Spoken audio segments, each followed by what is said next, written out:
Hi friends, அனைவருக்கும் வணக்கம். அமெரிக்காவுக்கும் வெனிசுவேலாவுக்கும் இடையிலான 25 ஆண்டுகளாக நீடித்த புவிசார் அரசியல் மோதல் தற்பொழுது உச்சக்கட்டத்தை அடைந்திருக்கின்றது. அமெரிக்கா மற்றும் வெனிசுவேலா இடையேயான முரண்பாடுகள் ஒரு சாதாரண நாடுகளுக்கிடையேயான பிரச்சனை அல்ல.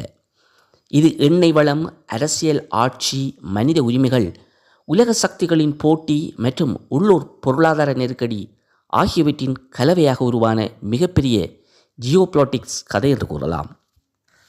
1999 ஹீகோ சாவேஸ் வெற்றியடைந்த போது அமெரிக்கா வெனிசுவேலா உறவு ஆரம்பமே மாற்றம் கண்டது.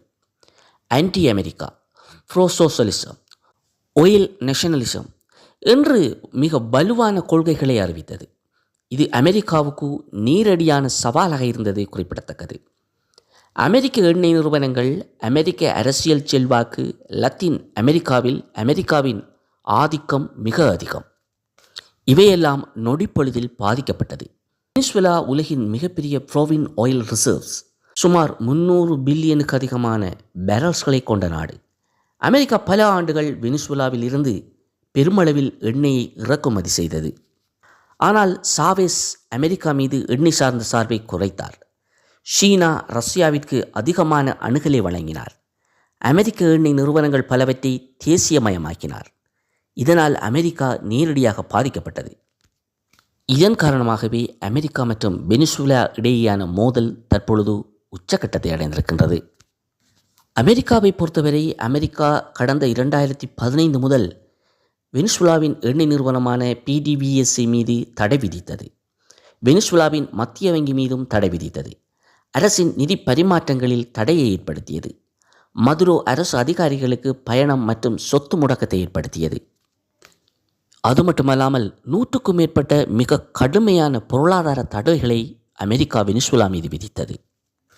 இதன் காரணமாக வெனிசுவேலாவின் பொருளாதாரம் 70% மேல் வீழ்ச்சி கண்டது. உணவு, மருந்து பற்றாக்குறை காரணமாக வெனிசுவேலா பெரும் அவதியை எதிர்நோக்கியது. வெனிசுவேலாவிலிருந்து 70 லட்சத்துக்கும் மேற்பட்ட மக்கள் இடம்பெயர்ந்தனர் அல்லது வேறு நாடுகளில் குடிபெயர்ந்தனர். கடந்த 2019 எதிர்க்கட்சித் தலைவர் யுவான் குவைடோ தன்னை ஒரு தலைவராக அறிவித்தார். இதனை அமெரிக்கா உட்பட 50க்கும் மேற்பட்ட நாடுகள் ஆதரித்தன. குவைடோவை அங்கீகரித்தது. ரஷ்யா, சீனா, ஈரான், துருக்கி ஆகியவை மதுரோவை ஆதரித்தன. இதனால் வெனிசுவேலா ஒரு பக்கம் அமெரிக்கா தலைமையிலான மேற்கத்திய கூட்டணி, மற்றொரு பக்கம் ரஷ்யா, சீனா, ஈரான் தலைமையிலான கூட்டணி என்று 2 பெரிய சக்திகளின் போர்க்களமாக மாறியது. அமெரிக்காவுக்கும் வெனிசுவேலாவுக்கும் இடையிலான முரண்பாட்டை தீவிரப்படுத்துவதற்கு மிக முக்கியமாக ரஷ்யாவும் சீனாவும் காரணமாக. ரஷ்யா தொடர்ச்சியாக வெனிசுவேலாவிற்கு ஆயுதங்களை விற்பனை செய்து கொண்டிருக்கின்றது.